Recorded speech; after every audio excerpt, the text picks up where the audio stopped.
Yes, we are live now. Hello friends, this is Himanshi and welcome to Let's Learn. Discuss करेंगे seated expert series है जिसमें CDP यानी child development and pedagogy का एक topic चल रहा है जिसको हम कह रहे हैं ग्रोथ एंड डेवलपमेंट यानी वृद्धि एवं विकास। इसका ये लास्ट सेशन है। हम आज को इंक्लूड करके कुछ 60-70 क्वेश्चंस कंप्लीट कर चुके होंगे इस एक छोटे से टॉपिक से जिसमें 4 से 5 नंबर के क्वेश्चन आपके आते हैं। तो होपफुली आप वो 4 से 5 नंबर आप पूरे तरीके से सिक्योर कर पाएंगे सीटेट एग्जाम में। अगर आपने पिछले 3 सेशंस और आज का सेशन देखा है, आज का सेशन थोड़ा सा और एक्सप्लेनेशन वाला रखेंगे और क्वेश्चंस आज के कई सारे आपको बिल्कुल नए लगेंगे, थोड़े से अलग भी लग सकते हैं। तो कुछ क्वेश्चंस को डिफरेंट भी रखा है आज ताकि ये टॉपिक अपने आप में कंप्लीट हो सके। इंपॉर्टेंट रहेंगे, शुरू के 3-4-5 क्वेश्चन तो बहुत इंपॉर्टेंट हैं, समझिएगा। देखिए एक बार क्वेश्चन देखिए। क्वेश्चन आपके सामने है, which of the following is the first step of growth and development, यानी इनमें से कौन सा एक जो है पहला स्टेप है, प्रथम चरण है किसका, वृद्धि और विकास का फर्स्ट स्टेप। अब आप कहेंगे ऐसा तो हमने पढ़ा नहीं था, हम तो एज पढ़ी थी। ये क्या हुआ, सोशल डेवलपमेंट यानी सामाजिक विकास, नैतिक विकास, शारीरिक यानी फिजिकल डेवलपमेंट या फिर मेंटल डेवलपमेंट। पहला चरण विकास का बताओ एक बार फटाफट से। बिल्कुल जितने भी लोग आंसर दे रहे हैं physical development, they are right. क्यों है राइट? क्योंकि हमने पढ़ा था कि विकास के कुछ डोमेन हैं, कुछ पक्ष हैं, कुछ प्रकार हैं और हमने एक सीक्वेंस पढ़ा था, फिजिकल यानी शारीरिक, कॉग्निटिव यानी संज्ञानात्मक, सोशल यानी सामाजिक और इमोशनल यानी सामवेगिक। तो ये जो चारों आयाम हैं, जो ब्रॉड डोमेन्स कहे जाते हैं, मुख्य प्रकार कहे जाते हैं विकास के, ये इसी सीक्वेंस में जन्म लेते हैं। पहले बच्चे का शारीरिक वृद्धि और विकास होगा, शारीरिक रूप से कोशिकाएं बनती हैं, फिर वृद्धि और विकास, वृद्धि हो रही है शारीरिक रूप से, तो फिजिकल डेवलपमेंट पहले होगा, देन आपका कॉग्निटिव संज्ञानात्मक विकास, साथ में भी चलते रहते हैं ये, लेकिन अगर इस सीरीज में देखना हो तो फिर सोशल देन इमोशनल, इंटररिलेटेड है आपस में चारों। ठीक हो गई बात। यदि इस तरीके से फर्स्ट स्टेप पूछेगा तो आप कहेंगे शारीरिक विकास, और अगर आपसे पूछ ले कि ये इंटररिलेटेड है, चारों एक दूसरे को प्रभावित करते हैं, ये बात बिल्कुल निश्चित है, अलग अलग नहीं है। ठीक, 4 डोमेन्स थे किसके, डेवलपमेंट के। क्लियर हो गई बात। मॉरल डेवलपमेंट आपके सोशल डेवलपमेंट से ही संबंधित होता है। मेंटल डेवलपमेंट को हम दूसरी भाषा में कॉग्निटिव कहते हैं। ये सब बाद में आएंगे। पहले क्या आएगा, पहले आएगा आपका फिजिकल यानी शारीरिक रूप से बच्चा वृद्धि करेगा। मानसिक के अंदर ही आपका, इसको हम संज्ञानात्मक कहते हैं दूसरे शब्दों में, जिसको कॉग्निटिव डेवलपमेंट कहा जाता है। इसी में आपका भाषा का विकास भी समाहित होता है। स्पीड अगर ज्यादा हो बता दीजिएगा, कम रखेंगे, दिमाग में जानी चाहिए बात। ठीक है बात। प्री नेटल वो एज वाइज स्टेजेस हैं। यहां आपसे टाइप वाइज पूछ लिया है, वो एज वाइज हैं कि प्रसव पूर्ण अवस्था 9 माह तक, फिर आपका इन्फेंसी शैशवावस्था जन्म से 2 वर्ष तक, फिर आपका बाल्यावस्था, फिर आपका उसमें भी उत्तर बाल्य और पूर्व बाल्य, फिर किशोरावस्था। वो एज के अकॉर्डिंग है, उम्र के अनुसार। ये आपका टाइप्स के अकॉर्डिंग पूछा है कि पहले कौन सा टाइप आएगा, तो फिजिकल, कॉग्निटिव, सोशल, इमोशनल, यही सीक्वेंस रहेगा। क्लियर हो गई बात? नहीं हुई? बताओ एक बार फटाफट से बताओ। प्रीवियस ईयर इसमें इंक्लूडेड है इस सीरीज में, तो बिल्कुल आपको जरूरत नहीं है अलग से प्रीवियस ईयर करने की। समझ में आई बात? चलो फिर आगे बढ़ेंगे, क्वेश्चंस अच्छे रहेंगे। देखो टाइप्स ऑफ डेवलपमेंट अभी हमने समझे, ब्रॉड डोमेन्स डेवलपमेंट के यही चारों हैं।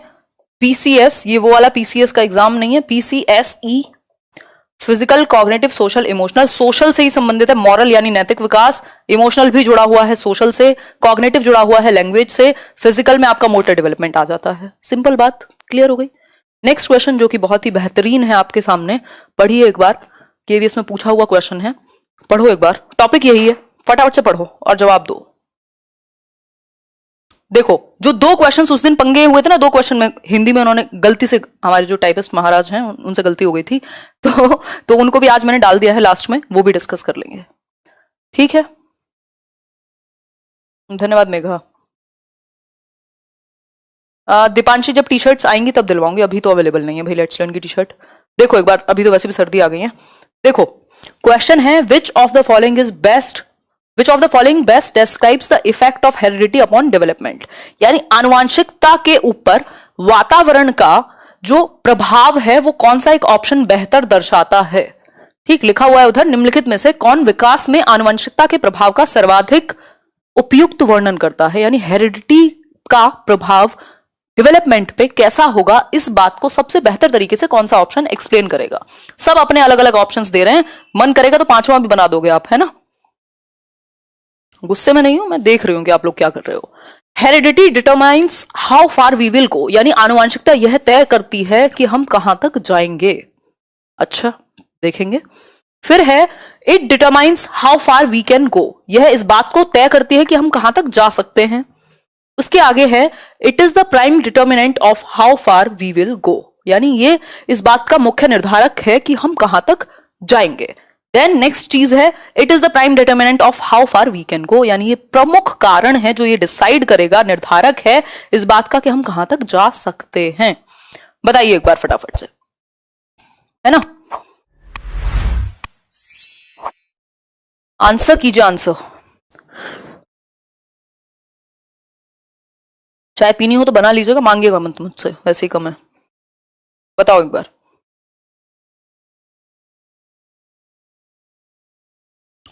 ग्रेट, देखो अब समझ लेते हैं इनमें से कौन सी एक बात है जो हेरिडिटी के प्रभाव को दर्शाएगी विकास पर, यानी आनुवंशिकता। दो कारण बहुत इंपॉर्टेंट है, एक है हेरिडिटी, दूसरा है एनवायरमेंट। हेरिडिटी जो हमें जेनेटिकली हमारे अपने पूर्वजों से मिले हैं जो गुण, और एनवायरमेंट जो पर्यावरण हमारे आसपास है जो हमें चारों तरफ से घेरे हुए है, उसको हम एनवायरमेंट कहते हैं, ऐसा हम सुनते आए बचपन से। कहानी की अगर मैं बात करूं तो heredity it determines how far we can go. Option क्या होगा? B option. यह इस बात को तय करती है कि हम कहां तक जा सकते हैं। अब आप कहेंगे ए क्यों नहीं होगा? Heredity determines how far we will go. We will go का मतलब है आपको पता ही है, पंडित जी ने सुनिश्चित कर दिया है कि इतने ही जाओगे बस, इससे कम पे नहीं रुकोगे, इससे ज्यादा पे नहीं रुकोगे, जबकि ऐसा नहीं है। हेरिडिटी आपको कुछ गुण देती है, आपके अंदर कुछ इनहेरेंट एबिलिटीज हैं, यदि सही एनवायरमेंट मिले तो वो बाहर निकल के आएंगी, निखर के आएंगी। यदि एनवायरमेंट सही नहीं मिला तो हो सकता है आप में कितने भी अच्छे जीन्स थे, आप चोर बन गए। पॉसिबल है कि नहीं? तो दैट मीन्स कि it determines how far we can go, हम कहां तक जा सकते हैं। एक लिमिट सेट होती है, लेकिन उसमें वेरिएबिलिटी है, उसमें बदलाव के चांसेस हैं, डिपेंड करेगा एनवायरमेंट कैसा मिला। Heredity determines how far we will go का मतलब है कि ये तय करती है कि हम कहां तक जाएंगे, मतलब जैसे सुनिश्चित हो गया हो कहां तक जा सकते हैं। पॉसिबिलिटी है ना, हो सकता है आप साइंटिस्ट बन जाएं, हो सकता है आप बीच में रह जाएं, बेशक आपकी हेरिडिटी बड़े अच्छे आपके जीन्स थे, क्या करोगे? तो एनवायरमेंट का भी रोल है। तो एक लिमिट तो सेट कर देती है जिसमें आप बीच में खेलते रहते हैं, हेरिडिटी ने एक लिमिट सेट कर दी, लेकिन वेरिएबिलिटी का ऑप्शन है। ऐसा नहीं है कि पहले ही दिन जन्म हुआ आपका और निश्चित हो गया कि यही होगा अब तो, ठीक।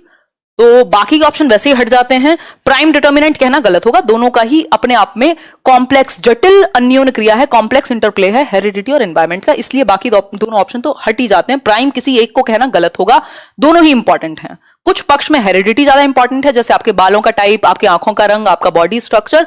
कुछ एस्पेक्ट में, कुछ पक्षों में एनवायरमेंट ज्यादा इंपॉर्टेंट है, जैसे आपको न्यूट्रिशन कैसा मिलेगा, एजुकेशन कैसी मिलेगी, आपका पेरेंटिंग स्टाइल कैसा मिलेगा आपको अपने परिवार वालों से, जिसमें मैंने एक वीडियो में बताया हुआ है, फिर से मैं बता देती हूँ।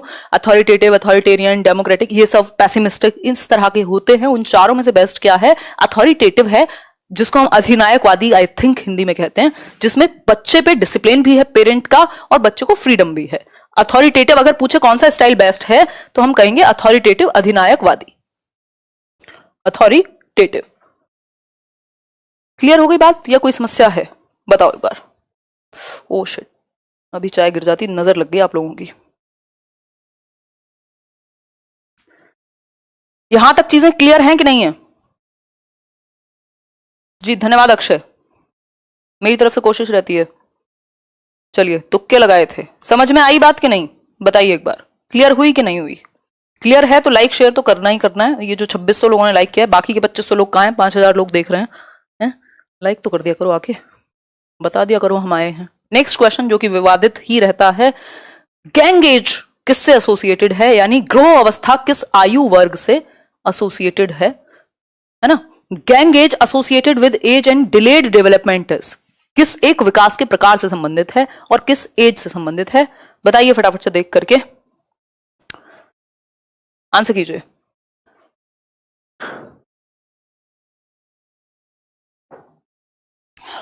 डी ऑप्शन, ए ऑप्शन, सारे सारे दे दो, पांचवा भी एक लिख दूं, ऑप्शन ई भी बता दोगे, है ना?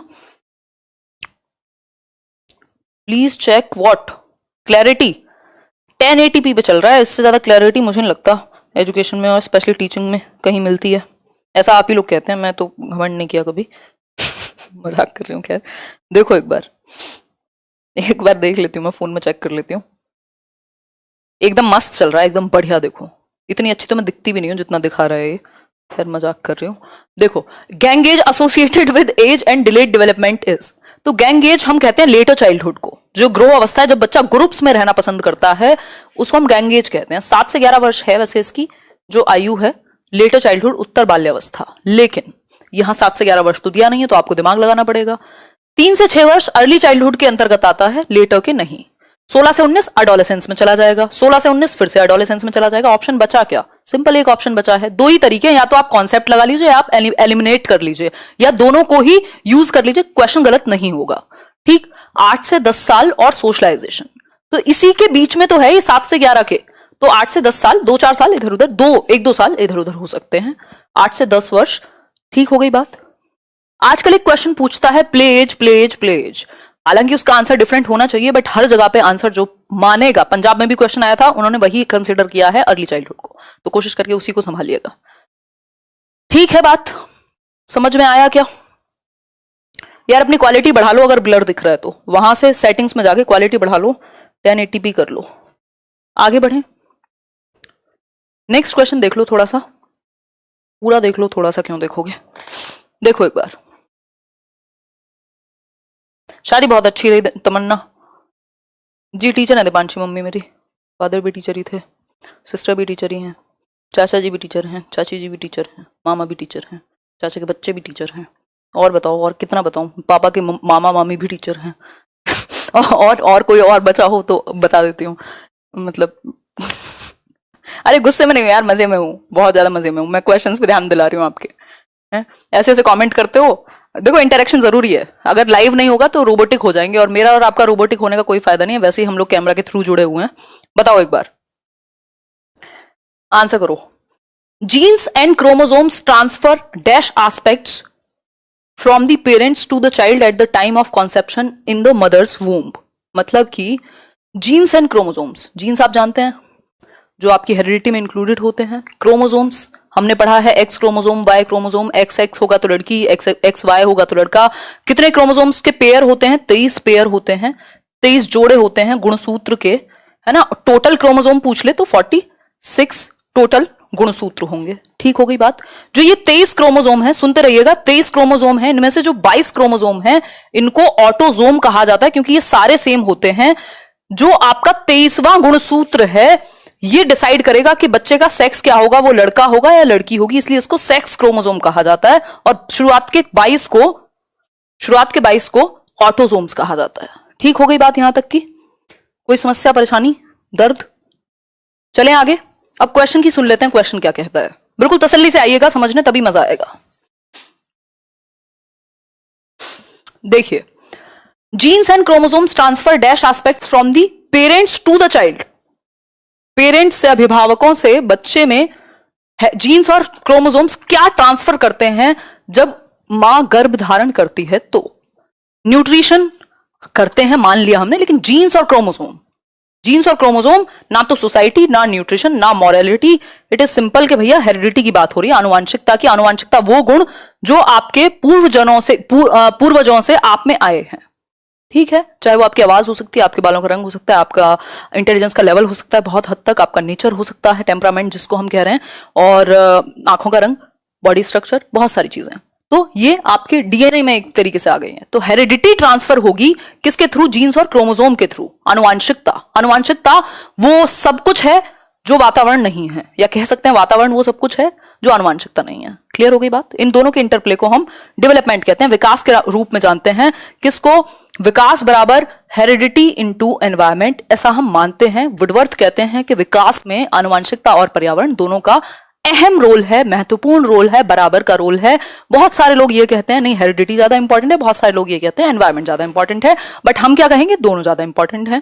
कुछ एस्पेक्ट में, कुछ पक्षों में हेरिडिटी ज्यादा प्रभावी होगी, जैसे आपकी आंखों का रंग निर्धारित करने में, आपके बालों का टाइप निर्धारित करने में, और कुछ एस्पेक्ट में आपका वातावरण ज्यादा प्रभावी होगा। ऐसा कहा जाता है, अब ये कोई मैंने तो रिसर्च नहीं बनाई, कि डिप्रेशन भी अगर आपकी पहली पीढ़ी में उस तरीके के सिम्टम्स हैं तो 40% तक प्रभाव हो सकता है आपकी नेक्स्ट जनरेशन पे। तो हेरिडिटी भी इंपॉर्टेंट हो गई, लेकिन अगर एनवायरमेंट अच्छा दे दिया जाए तो वो चीज कम हो सकती है। तो दोनों का इंटरप्ले, अंतःक्रिया विकास कहलाती है।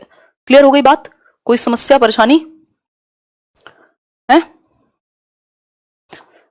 बिल्कुल सही कह रहे हो अमित जी, 6000 लोग लाइव हों और सिर्फ 3900 लाइक हों तो इसको कहते हैं कि देख के चले जाओ, चुपचाप से तारीफ मत करो। देखो एक बार फिफ्थ क्वेश्चन देखो, फिफ्थ क्वेश्चन देखो।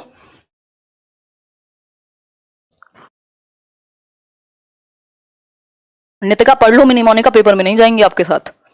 देखो एक बार, giftedness in children can be attributed to, gifted बच्चा यानी प्रतिभाशाली कहेंगे हम, इसके भी प्रकार हैं, कैटेगरीज हैं, उन पे बाद में आएंगे। पहले बताओ गिफ्टेडनेस कहां से आती है बच्चे में।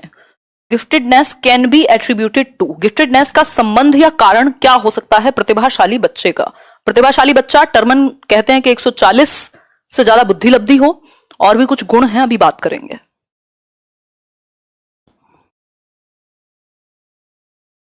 ठीक है उषा जी, पढ़ लो, पढ़, जितने एंटरटेनमेंट की जरूरत है उतना हो जाता है बातों में, नाम की मत कहो अभी। बताओ एक बार फटाफट से। सक्सेसफुल पेरेंट्स, गिफ्टेडनेस जरूरी है, ऐसा भी देखा गया, लॉ ऑफ रिग्रेशन कहते हैं आई थिंक इसको, मेंडल के लॉज में से, कि पेरेंट्स बहुत ज्यादा इंटेलिजेंट हैं लेकिन बच्चे बिल्कुल ही ऑपोजिट हो गए। तो जरूरी नहीं है कि सक्सेसफुल पेरेंट्स ही हैं इसका reason. Discipline routine not at all, या फिर हम कहें नॉट सो इंपॉर्टेंट। आगे बढ़ते हैं, an interplay between heredity and environment, या फिर आर रिसोर्स रिच एनवायरमेंट। अगर बिल्कुल ही बच्चा स्लो है बुद्धि के मामले में, इडियट है, 0 से 25 आईक्यू है, क्या करोगे रिच एनवायरमेंट देके, क्या गिफ्टेड बन जाएगा? नहीं बन पाएगा। तो गिफ्टेडनेस पे ज्यादा प्रभाव हेरिडिटी का है अगर कहा जाए तो। ठीक है, तो an interplay between heredity and environment, लेकिन एनवायरमेंट भी उतना ही इंपॉर्टेंट है। ठीक है, आपकी जो खतरनाक खतरनाक न्यूज है, चाहे कितने भी इंटेलिजेंट माँ बाप के बच्चे हो, एनवायरमेंट भी अच्छा होना पड़ेगा। तो हेरिडिटी एंड एनवायरमेंट के बीच में जो अन्योन क्रिया है उसकी वजह से गिफ्टेडनेस होती है। अब ये गिफ्टेडनेस क्या बवाल है इसको समझते हैं। गिफ्टेडनेस को समझ लेते हैं। अच्छा, मोटिवेशन पढ़े हैं आज हम 8 बजे की क्लास में। अरे यार चलो आगे, हाँ देखो, अगर मैं बात करूं गिफ्टेडनेस की, हम बात कर रहे थे गिफ्टेडनेस यानी प्रतिभाशाली बच्चा, ये भी कई प्रकार हैं इसके। गिफ्टेडनेस, इसमें 3 प्रकार कह सकते हो आप। एक है इंटेलेक्चुअली ब्राइट, जिसको हम आईक्यू के आधार पे बांट देते हैं। इंटेलेक्चुअली ब्राइट बच्चा, जिसका इंटेलेक्ट, जिसका दिमाग ज्यादा हाई है, जिसका आईक्यू ज्यादा हाई है, यानी आईक्यू कितना होगा, मोर देन 140। ठीक, 120 प्लस भी हो सकता है इंडियन कॉन्टेक्स्ट में, बट हम कंसिडर कर रहे हैं यहां टर्मन की बात को। 140 होना चाहिए, इक्वल और मोर देन 140। ठीक है बात, ये हुआ गिफ्टेड। दूसरा बच्चा हुआ, इसी में जो एक कैटेगरी है वो है क्रिएटिव बच्चे की, यानी कुछ नया सृजन कर सकता है, पेंटिंग, कुछ भी हो, क्रिएटिविटी कुछ अलग हटके। तीसरा है टैलेंटेड बच्चा, हो सकता है म्यूजिक में, डांस में, इन सब में ज्यादा अच्छा हो। तो 2 चीजें हम मान के चलेंगे कुल मिला के, इन दोनों को एक साथ जोड़ देंगे, इन दोनों को एक साथ जोड़ देंगे। या तो बच्चे का आईक्यू 140 या उससे अधिक हो, या फिर वो किसी विशेष क्षेत्र में एक्सेल करता हो, लाइक सचिन तेंदुलकर, या like Lata Mangeshkar, like anybody जो पढ़ाई के अलावा किसी और फील्ड में बहुत ज्यादा, जिन्होंने एक्सेप्शनल किया है, बहुत अच्छा किया है, वो भी गिफ्टेड की कैटेगरी में आएगा। और जिसका आईक्यू 140 है, जो टॉप करता है, वो भी गिफ्टेड में आएगा। गिफ्टेड बच्चे की कुछ विशेषताएं होती हैं, ये बहुत ज्यादा क्यूरियस पाए जाते हैं, जिज्ञासु पाए जाते हैं, इनको सीखने में बहुत मजा आता है, बहुत सारे सवाल पूछते हैं और जल्दी से समझ लेते हैं चीजों को। इनकी मेमोरी यानी स्मृति स्तर अच्छा होता है। अपनी एज से बड़े एज के बच्चों से इनकी दोस्ती पाई जाती है ना। ऐसा लग रहा है अपने बारे में बात कर रही हूं, इसको कहते हैं नार्सिसिज्म का नेक्स्ट लेवल, है ना। इनका जो एकेडमिक हिसाब किताब है वो खराब हो सकता है यदि अपॉर्चुनिटीज ठीक ना मिले। तो यदि इनको सही टीचिंग में गाइडेंस नहीं मिला या उस तरीके की चीजें हुई, तो हो सकता है ये उस लेवल तक ना पहुंच पाए जिस लेवल तक पहुंच सकते हैं। इसलिए टीचर का रोल बहुत अहम है। बहुत सारे टैलेंट को हम नहीं पहचान पाते क्योंकि हम में कमी है एज अ सिस्टम। तो कुल मिला के बात हो गई गिफ्टेडनेस की, या तो आईक्यू 140 प्लस या फिर किसी विशेष क्षेत्र में एक्सेल करेंगे। जरूरी नहीं है आप 10वीं पास हो सकते हैं, बट किसी एक फील्ड में आप बहुत अच्छा कर रहे हैं। आगे बढ़ जाएंगे इसी के साथ। नेक्स्ट क्वेश्चन देख लीजिए, नेक्स्ट क्वेश्चन देख लीजिए। हम बहुत क्वेश्चन पूछते हैं शिवांगी, मजे के लिए क्वेश्चन नहीं पूछते, अपनी क्यूरियोसिटी मिटाने के लिए क्वेश्चन पूछते हैं। चाय भी ठंडी हो गई है, बताओ एक बार। ऑलराउंडर बच्चे, सही है विकास, बताओ एक बार आंसर करो। क्वेश्चन देखो, which of these is an external factor influencing the growth and development of a child. दो तरह के फैक्टर होते हैं, एक होते हैं इंटरनल फैक्टर्स और दूसरे होते हैं एक्सटर्नल फैक्टर्स। बच्चे के विकास और वृद्धि को प्रभावित करते हैं ये दोनों, यानी ग्रोथ एंड डेवलपमेंट को प्रभावित करने के दो तरह से प्रभावित हो सकते हैं, एक इंटरनल फैक्टर्स, दूसरे एक्सटर्नल फैक्टर्स। उन पे बाद में आएंगे, पहले यहां समझ लेते हैं कि इनमें से कौन सा एक, मैं पहले यही डिस्कस कर लेती हूँ, एक्सटर्नल कौन सा है और इंटरनल कौन सा है। अगर मैं एक्सटर्नल की बात करूं, एक्सटर्नल फैक्टर्स यानी जो बाहरी कारक हैं, बाहरी एनवायरमेंट हो सकता है, न्यूट्रिशन हो सकता है। इंटरनल जो बच्चे से संबंधित है, वो उसका मेमोरी लेवल हो सकता है, कोई बीमारी हो सकती है, कुछ भी हो सकता है, तो ये बाहर होगा। इसका रीजन एजुकेशन हो सकती है, न्यूट्रिशन हो सकता है, पेरेंट्स के अलावा कोई और हो सकता है। इंटरनल है जो बच्चे से संबंधित है, उसका मानसिक स्तर, मेंटल लेवल, नेचर, उसका इंटरेस्ट, बहुत सारी चीजें हो सकती हैं। तो एक्सटर्नल कौन सा है इनमें से, ये पूछा है, बताइए एक बार, एक्सटर्नल कौन सा है इनमें से, ये पूछा है, फटाफट से आंसर कीजिए। तो physical environment, intelligence, biological factors या हेरिडिटी फैक्टर्स, बताइए। अभी तो डिस्कस किया है, दीजिए जवाब दीजिए। अभी डॉली ऐसा कुछ नहीं है, बताओ एक बार आंसर क्या होगा इसका। नेक्स्ट आंसर आ रहे हैं, फिजिकल एनवायरमेंट, बिल्कुल, शारीरिक पर्यावरण। अब फिजिकल एनवायरनमेंट का मतलब है यहां जो बाहरी वातावरण है, एक है जो इंटरनल वूम्ब के अंदर है एनवायरनमेंट, वो इंटरनल है, जो माता की गर्भ के अंदर है वो इंटरनल है। लेकिन एक्सटर्नल या फिजिकल एनवायरनमेंट जो आसपास है उसके, पेड़ पौधे, झरने, कोई भी हो सकता है, गली मोहल्ला, कुत्ते बिल्ली, ये सब क्या है, फिजिकल एनवायरनमेंट के अंतर्गत आएंगे, यानी एक्सटर्नल है यानी बाहरी है, एक्सटर्नल है यानी बाहरी है। ठीक, इंटेलिजेंस मैंने कहा उसका जो बौद्धिक स्तर है, जो उसका मेंटल लेवल है, वो इंटरनल है, वो उसकी हेरिडिटी से डिसाइड हुआ है। ठीक, इस पे फर्क पड़ सकता है, लेकिन ये ज्यादा तरीके से इंटरनल है, इंटरनली ज्यादा प्रभावित है। बायोलॉजिकल फैक्टर्स ऑब्वियसली इंटरनल हैं, बदल थोड़ी सकते हो, ठीक, अंदर ही है। व्यक्ति से संबंधित है तो इंटरनल, बाहर से रिलेटेड है तो एक्सटर्नल, सिंपल याद रखेंगे। ठीक, ये भी एक्सटर्नल हो गए, सॉरी ये भी इंटरनल। जल्दी में नहीं है भाई, हम जल्दी के चक्कर में जो लोग नया सीख रहे हैं उनको दिक्कत होगी, पुराने लोग तो समझ जाएंगे। हेरिडिटी फैक्टर्स, हेरिडिटी भी आपका इंटरनल फैक्टर्स में ही काउंट होता है, आपका इंटेलिजेंस का लेवल और ये सारी चीजें। लेकिन फिजिकल एनवायरनमेंट, न्यूट्रिशन, एजुकेशन, ये सब एक्सटर्नल में है। दो कारक प्रभावित करते हैं, हेरिडिटी और एनवायरनमेंट, और दूसरे तरीके से देखें तो एक्सटर्नल और इंटरनल। आपको मैंने बता दिया है, होपफुली बात आपको क्लियर हो गई होगी, क्लियर, ठीक है, क्लियर बोलें क्या, क्लियर। देखिए question number 7, which term best describes a child's physical growth. बच्चे की शारीरिक वृद्धि को सबसे बेहतर तरीके से कौन सा एक टर्म, कौन सा एक शब्द वर्णित करता है, वर्णित करता है। बायोलॉजिकल मतलब जो जैविक रूप से आपको अपने माता पिता से मिले हैं, है ना। बायोलॉजी आपकी सेक्सुअल कैरेक्टरिस्टिक्स भी हो सकते हैं उसमें, बताओ एक बार। अभिषेक जी का नाम ले लिया है, सुपर चैट किए थे, बट इतने बड़े सेशन में मैं नहीं देख पाती हूँ सुपर चैट भी, है ना, क्योंकि बहुत सारे लोग हैं, हम 6,500 लोग जुड़े हुए हैं, सिर्फ 5,000 लोगों ने लाइक किया है। कहाँ लेके जाओगे लाइक बचा बचा के, डिसलाइक वालों को तो कहना नहीं पड़ता, आप लोगों को कहना पड़ता है। कोई बात नहीं, इससे हमें पता लगता है कि आपको सेशन देखना पसंद है। देखिए एक बार, फिजिकल ग्रोथ बेस्ट तरीके से कैसे डिस्क्राइब की जा सकती है, तो सिंपल आंसर है, आंख बंद करके बता दोगे, क्वांटिटेटिव यानी मात्रात्मक। वृद्धि जो है वो मात्रात्मक ज्यादा है ना, मात्रात्मक है ज्यादा, क्वांटिटेटिव है, ठीक है बात। स्ट्रक्चरल परिवर्तन यानी आपके स्ट्रक्चर में जो परिवर्तन है वो वृद्धि से संबंधित हैं, जो फंक्शनल चेंजेस हैं वो विकास से संबंधित है। ये क्वालिटेटिव भी किससे संबंधित है, विकास से, तो इसको हम कह सकते हैं ये डेवलपमेंट का हिस्सा हुआ।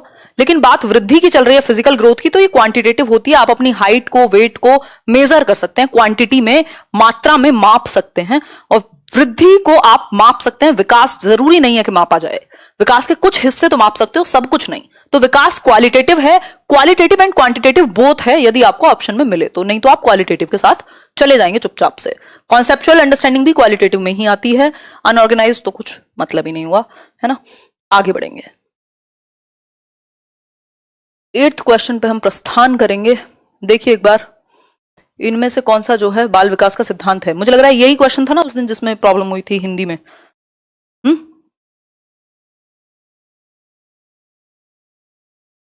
अभिषेक कोई भी ले लो यार, आर गुप्ता भी आता है, इसके अलावा रिहंत तो मैं नहीं सजेस्ट करती हूँ। उपकार आता है, अगर लेना है प्रैक्टिस सेट वगैरह तो कोई भी ले लो इस टाइम, ऑनलाइन भी देख लो, कोई जो बेहतर मिल जाए वो ले लो। मैं कहूंगी तो प्रमोशन लगेगा, but I do not care about it. मैं खुद अपने ही पैसे से खरीदती हूँ। इसके अलावा ऑनलाइन की बात करूँ तो शायद ग्रेडअप पे भी अवेलेबल होगा, है ना। ग्रेडअप वाले पहले पैसे दिया करते थे प्रमोशन करने के, अब देखो फ्री में ही कर रही हूँ। कोई बात नहीं, खैर देखो एक बार नहीं वो अभी भी देना चाहते हैं बट मैं इंटरेस्टेड नहीं हूँ। बताओ एक बार, which one of these is a principle of child development. बताओ इनमें से कौन सा एक प्रिंसिपल है चाइल्ड डेवलपमेंट का, यानी विकास का कौन सा एक सिद्धांत है, बताइए। एनर्जी बहुत है, पेपर आपका सर पे है, 2 महीने हैं लगातार, हो सकता है अभी 10 तारीख के बाद से 2 सेशन कर दूं मैं यूट्यूब पे। देखो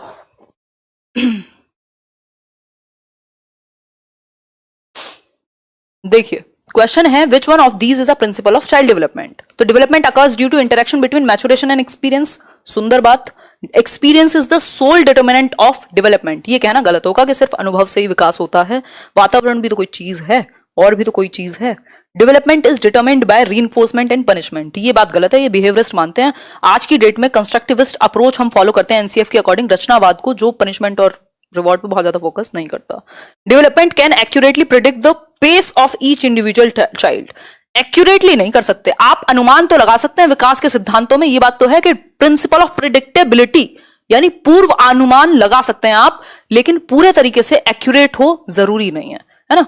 वो जो बात मैं आपको कहती रहती हूँ कि पूत के पांव पालने में दिख जाते हैं, ऐसा कहा जाता है, मतलब प्रिंसिपल ऑफ प्रिडिक्टेबिलिटी है कि आप कुछ हद तक पूर्वानुमान लगा सकते हैं बच्चे की हरकतों को देखते हुए, उसकी स्टेजेस में ऑब्जर्व करके, टीचर भी, लेकिन पूरी तरीके से सही हो। कई बार क्या होता है, कोई टीचर या कोई व्यक्ति कहता है यार इससे तो कुछ हो ही नहीं पाएगा। अगर हम थॉमस एल्वा एडिशन की बात करें तब तो फेल हो गई सारी प्रिडिक्शन जो उन्होंने किया उस तरीके से।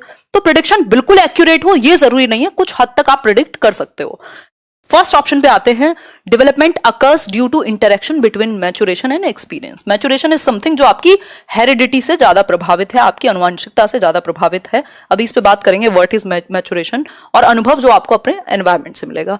ठीक हो गई बात, दोनों ही इंपॉर्टेंट है। ये विकास का सिद्धांत है कि हेरिडिटी एंड एनवायरमेंट का इंटरप्ले है डेवलपमेंट। क्लियर हो गई बात, कोई समस्या बताओ।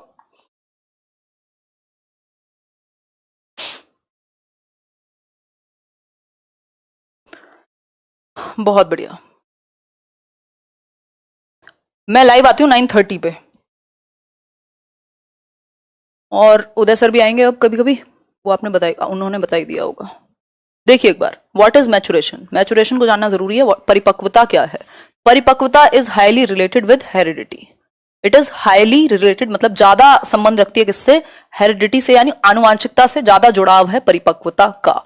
इसका मतलब क्या हुआ, देखो कुछ कैरेक्टरिस्टिक्स, कुछ विशेषताएं आपको आपकी आनुवांशिकता से, आपकी हेरिडिटी से मिले हुए होते हैं, लेकिन वो समय के साथ, एज के साथ ये कैरेक्टरिस्टिक्स अनफोल्ड होते हैं एज पर योर एज। हम कहते हैं ना अभी उतना मैच्योर नहीं है ना, अभी उतना मैच्योर नहीं है, मतलब अभी मैच्योरिटी समय के साथ आती है। हेरिडिटी ने जो विशेषताएं, जो कैरेक्टरिस्टिक्स, जो एबिलिटीज आपके अंदर अंतर्निहित हैं, इनहेरेंट हैं, वो समय के साथ बाहर आएंगी। बच्चे के हाथ पैर तो जन्म से थे, लेकिन जब तक वो मैच्योर नहीं हुआ तब तक वो खड़ा नहीं हो पाया, तब तक वो चलना नहीं सीख पाया, है ना। तो मैच्योर होना जो है वो हेरिडिटी पे ज्यादा डिपेंड करेगा। हेरिडिटी की जो एबिलिटीज हैं वो जब समय के साथ, जब वो पर्यावरण में, एनवायरमेंट में अनफोल्ड होती हैं, खुल के आती हैं, इसी को हम मैच्योरिटी कहते हैं। जैसे हमारी 25 साल तक फ्रंटल लोब डेवलप होती है तो एक सर्टेन मैच्योरिटी आएगी अलग तरह की, है ना। तो मैच्योरिटी किससे रिलेटेड है, परिपक्वता किससे रिलेटेड है, हेरिडिटी से रिलेटेड है हाईली। एक टाइम के बाद ये रुक जाती है। क्लियर हो गई बात, कोई समस्या परेशानी। निकिता धन्यवाद।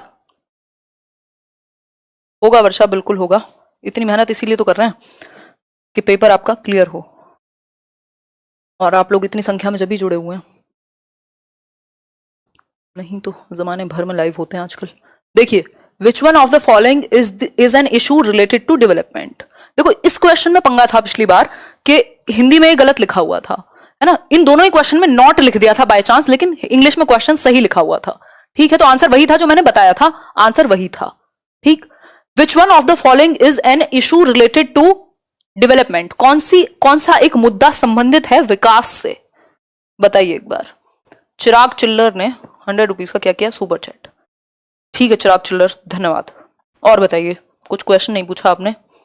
मैम मैं आपको गिफ्ट देना चाहता हूँ, हाउ कैन आई गिव? बताएंगे विनोद जी, बताएंगे। सारे गिफ्ट कोई नहीं छोड़ेगा, टीचर्स गिफ्ट नहीं छोड़ा करते। हम आपको देंगे एड्रेस, एक दिन मीटअप में मिलेंगे वैसे जल्दी ही। पहले आप एग्जाम क्लियर कीजिए, वही बड़ा बड़ा गिफ्ट होगा।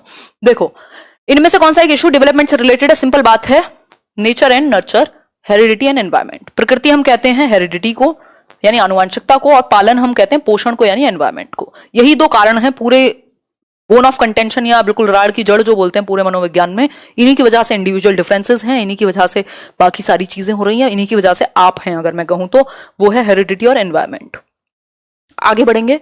हिंदी में था ये, पिछली बार नहीं लगा हुआ था, ये संबद्ध है, हिंदी में संबद्ध है, नॉट नहीं था इसमें। अच्छा ये क्वेश्चन डायब है, 9th क्वेश्चन। अब चलेंगे 10th पे।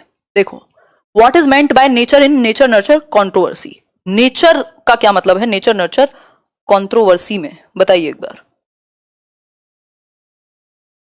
कभी तो मेरा नाम लीजिए, अनीशा टापा कह रही हैं। अनीशा टापा जब आया कीजिए जब पेपर का माहौल ना हो, ताकि मैं नाम ले पाऊं शांति से। सिद्धांता, चलिए आंसर कीजिए। नेचर का मतलब क्या है? नेचर ये वो वाला नेचर नहीं है, वो वाली प्रकृति जिनमें हवाएं चलती हैं, शाहरुख खान ऐसे, छोड़ो खैर। तो हेरिडिटी की यदि मैं बात करूं, यहां नेचर का मतलब है हेरिडिटी, आनुवंशिकता, ठीक, जो चेंज नहीं होती, जो स्टैटिक है, जो फिक्स्ड है, ठीक। ऐसा नहीं हो सकता दुकान पे जाओ और कह दो मेरी आंखों का रंग बदल दो, वो लेंस दे देगा, लेकिन वो हेरिडिटी चेंज नहीं होगी, सिर्फ एनवायरमेंट का यूज है, ठीक, फिक्स्ड है। जबकि एनवायरमेंट परिवर्तनशील है, यानी कि पर्यावरण को आप चेंज कर सकते हो। आंसर क्या होगा इसका? बायोलॉजिकल गिव्स और दी हेरिडिटी इंफॉर्मेशन, यानी जैविकीय विशेषताएं या वंशानुक्रम जो आपको आपकी बायोलॉजी से मिले हैं, जो आपको अपने पेरेंट्स से मिले हैं, ठीक है बात। बाकी के 3 ऑप्शन क्यों नहीं होंगे इस पे हम बात कर लेते हैं। द एनवायरमेंट अराउंड अस, तो सिर्फ एनवायरमेंट थोड़ी ना, और ये तो नर्चर कहलाएगा। एनवायरमेंट को हम नर्चर कहते हैं, पोषण जैसे आप पौधे को देते हैं वो बाहर से देते हैं आप, ठीक, तो नर्चर कहलाता है। टेम्परामेंट ऑफ एन इंडिविजुअल, सिर्फ टेम्परामेंट नहीं है नेचर में, हमने मान लिया हेरिडिटी से रिलेटेड है टेम्परामेंट, लेकिन सिर्फ ये नहीं है। जब हमारे पास बेहतर ऑप्शन अवेलेबल है तो हम कम बेहतर के साथ क्यों जाएंगे, है ना। कुर्सी भी लेते हैं तो आप बेस्ट चूज करना चाहते हैं, तो ये तो ऑप्शन है, 1 नंबर दिलाएगा आपको। Complex forces of the physical and social world, physical और सोशल नहीं, फिजिकल और बायोलॉजिकल होता नहीं तब भी नहीं होता, क्योंकि सिर्फ नेचर की बात हुई है, सिर्फ हेरिडिटी की बात हुई है, एनवायरमेंट की बात नहीं हुई। पंकज फौजदार, बहुत बढ़िया, पैसेज करा देंगे, टेंशन नहीं लेने का। आगे बढ़ जाएं। जैविकीय विशिष्टताएं यानी जो हमें अपनी आनुवंशिकता से मिली हैं, उनको ही हम बायोलॉजिकल कहते हैं, ठीक हो गई बात। अब ये बता दो सेक्स और जेंडर में क्या डिफरेंस है? 1 नंबर खो के आओगे नहीं तो, चलो अभी वो टॉपिक आएगा तब बता देना, रहने दो, क्यों इतनी मेहनत कर रहे हो। क्वेश्चन नंबर 11 देखो फटाफट से, 2-3 क्वेश्चन और हैं, क्वेश्चन कम ही है आज। नहीं इकोनॉमिक्स नहीं पढ़ाती हूँ यार मैं, गौरव शादी तो नहीं हो पाएगी यार, सॉरी। एक तो ये मजे मत लिया करो यहाँ पे क्लास में आके ना। देखो एक बार, पता नहीं बुराई नहीं लगता मुझे, ऑफेंड नहीं होती हूँ मैं आसानी से।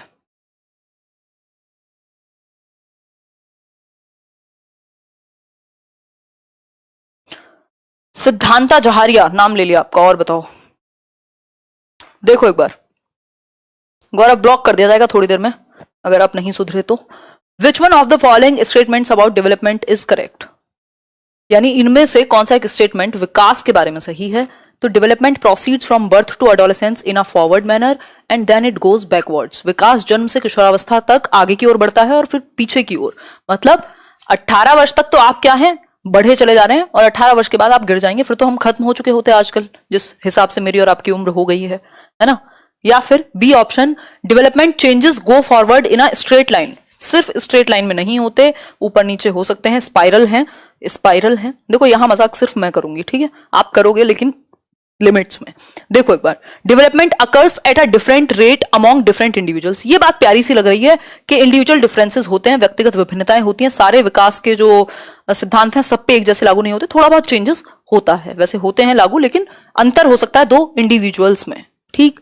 फिर है development occurs at a very fast pace from birth till adolescence. ये तो फिर से वही बात हो गई कि तो ग्रोथ है जो एक टाइम के बाद जाके रुक जाएगी, लेकिन डेवलपमेंट तो चलता रहता है।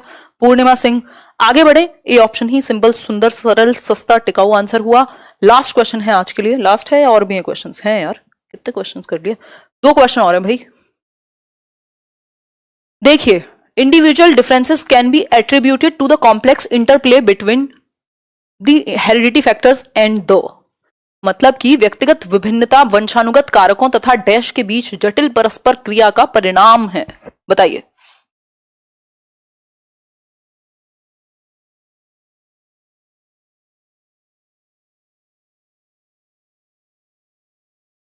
अंकित पाल, कोई बात नहीं, देखो ये थोड़ा सा एक ड्रॉबैक भी है। जब 6000 लोगों का फायदा हो रहा है तो हो सकता है उसमें से 6 लोग ऐसे भी हों, 6500 लोग हम लोग जुड़े हुए हैं, जिनको सिर्फ मजे करने आना हो, क्योंकि यहाँ कोई फीस तो लगती नहीं है यूट्यूब पे, है ना।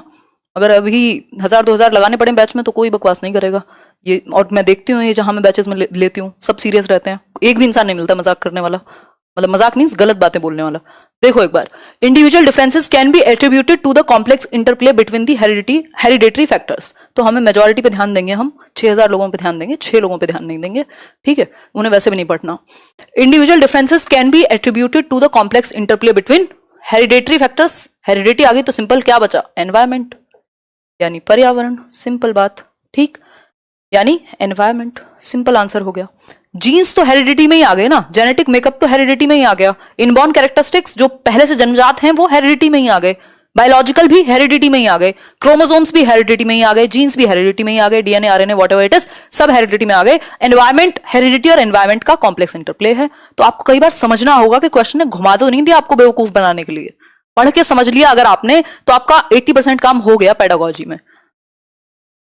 देखिए लास्ट क्वेश्चन आज के लिए, आखिरी सवाल देखिए क्वेश्चन, देखिए, आप बहुत ही स्ट्रेट फॉरवर्ड हो, keep it up and your voice is quite awesome. धन्यवाद सिद्धांत। यार क्वालिटी है वो, उसको नहीं खो सकती हूँ। Why do individual differ from one another, यानी कि लोग एक दूसरे से भिन्न क्यों हैं। अभी आप जो कह रहे थे कि कुछ लोग बकवास करते हैं कमेंट्स में, क्यों हैं अलग, क्यों हम सब अलग क्यों हैं। फिर तो रोबोट्स होने चाहिए थे, अगर सब एक जैसे होते तो घर में पति पत्नी की कभी लड़ाइयां ना होती, भाई बहन की कभी लड़ाइयां ना होती, है ना, और आपकी बॉयफ्रेंड गर्लफ्रेंड की कभी किसी की लड़ाई ना होती। अगर रोबोट्स होते तो सब एक ही जैसे हो जाते। इंडिविजुअल डिफरेंसेस हैं क्यों, व्यक्तिगत विभिन्नताएं क्यों हैं, ये बता दीजिए, बताओ फटाफट से, व्यक्तिगत विभिन्नताएं क्यों हैं। अच्छा उत्तम, देखो, because of the impact of the environment, वातावरण के प्रभाव के कारण, इनबॉर्न कैरेक्टरिस्टिक के कारण, interplay between heredity and environment, या because each individual has received a different gene set from his or her parents. देखो जीन सेट का मतलब है सिर्फ जीन्स ही कारण हो गए, दोनों कारण हैं इंडिविजुअल डिफरेंसेस का, सिर्फ हेरिडिटी ही नहीं है। ये भी एनवायरमेंट तो सिर्फ एनवायरमेंट भी नहीं होगा। इनबॉर्न कैरेक्टरिस्टिक का क्या मतलब है, हेरिडिटी, ये भी नहीं होगा, दोनों ही होने चाहिए। तो due to interplay between heredity and environment, यानी वंशानुक्रम और वातावरण के बीच जो अन्योन्य क्रिया है, अंतः क्रिया है, उसके कारण हम सभी एक दूसरे से अलग हैं। यदि सबको सेम एनवायरमेंट दोगे तब भी बहुत सारी समानताएं आ सकती हैं, दोनों ही चीजें इंपॉर्टेंट हैं। ठीक हो गई बात। आउट ऑफ 13 क्वेश्चंस आपके कितने ठीक हुए वो आप कमेंट्स में बताइएगा। इसी के साथ ये जो सेशन है आपका हेरिडिटी, उसका ग्रोथ एंड डेवलपमेंट का, जिसमें हमने 3 सब टॉपिक्स को भी पढ़ा है, जो कि हैं ग्रोथ एंड डेवलपमेंट, वृद्धि और विकास, हेरिडिटी एंड एनवायरमेंट यानी आनुवंशिकता और वातावरण, और तीसरा सब टॉपिक है इसी चैप्टर का जो कि प्रिंसिपल्स ऑफ डेवलपमेंट है, यानी विकास के सिद्धांत। ये 3 छोटे छोटे टॉपिक जो बड़े नंबर से बने हुए हैं, 5 नंबर तक, 4 से 5 नंबर, 4 नंबर तो मिनिमम आपके 30 में से सीटेट में पूछे जाएंगे, या कोई भी टीचिंग एग्जाम हो, चाहे वो रीट हो, कोई भी हो, केवीएस हो। तो ये आपका टॉपिक खत्म होता है 4 क्लासेस में। 60-70 क्वेश्चन हमने किए हैं, उनको देखिएगा अब तक जो भी किया है। और इसके बाद कल से मैं बीच बीच में दूसरे सब्जेक्ट्स भी कोशिश करूंगी, एक दिन छोड़ के चेंज कर दे रहे हैं सब्जेक्ट, बट अभी के लिए यही चलाते हैं। कल से मुझे लग रहा है सोशलाइजेशन कल से स्टार्ट करते हैं। सोशलाइजेशन वो तो जल्दी खत्म हो जाएगा, 1-2 सेशंस में ही।